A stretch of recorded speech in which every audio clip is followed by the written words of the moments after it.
Hello everyone, and welcome back to another episode of South Dakota Game Fishing Parks Virtual Outdoors. I'm your host Eric. Today I'm going to share with you on how to flay out a fish, but also I'm going to give you a little bit of relationship advice and tips as well along the way. First of all though, I'm going to flay out here a walleye.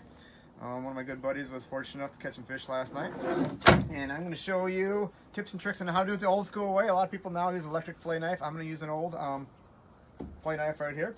What you need: a flay knife, cutting board. I like to have a bowl to put the flays in when you're done, and also some bags to discard the fish when you're all done cleaning them as well. To get started using the knife right here, I like to cut right behind that fin. Be sure to have a sharp knife as well. Cut right down to the middle of the fish. You're going to open him up all the way down to the middle, the other fin right there. Flip him over. I'm right-handed, and you're going to cut right behind that dorsal fin right there in his back. Once you go, you're going to put the tip of the knife right in there. Once you get about halfway through the fish, you can push the knife all the way through, and you're just going to slide it down all the way. I personally like to take the fillet all the way off. Some people leave it on. I like to take it all the way off. Then what I do is I will bounce the tip of the knife off those ribs right there. Pull and stretch. And there's your fillet right there. Next step is to remove the outside skin of the fish off the fillet right there. Basically, I use my fingers there. You're going to do about a 45-degree angle. You're just going to take your knife. You're going to slide, and pull that fish all the way down. Just like that. You're done and ready to go.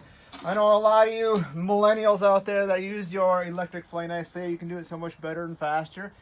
By doing it this way, you do not have to go back and cut the rib bones out as well. So with that, you're ready to go for the first side of the fish right there.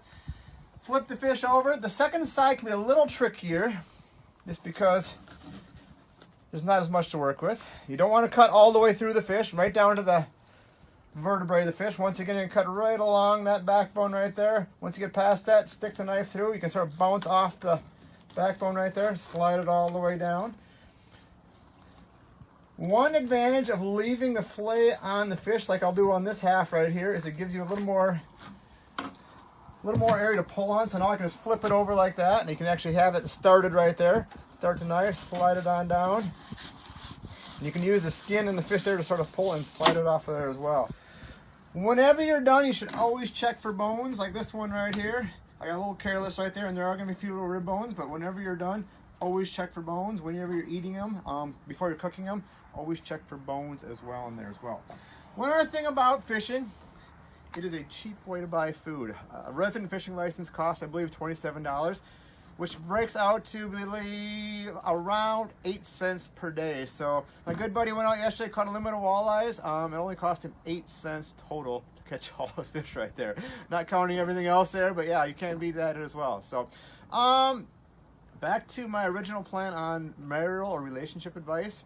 Whenever your spouse, whether it be him or her, are out fishing, the last thing they want to do is come home and clean fish. So if at all possible, if the spouse would be so gracious to clean their other spouse's fish when they come home, that is great relationship advice as well. So no one wants to clean fish when you're going to spend all day out in a rough boat and fishing on shore in the sun and heat. So husbands and wives, help each other out, and when your other one gets home, help them clean their fish. Other than that, I hope you enjoyed today's segment. Get outdoors, stay safe, and I'm looking forward to presenting a next week's episode of Cooking Fish as well. Stay tuned. Have a great day. Thanks.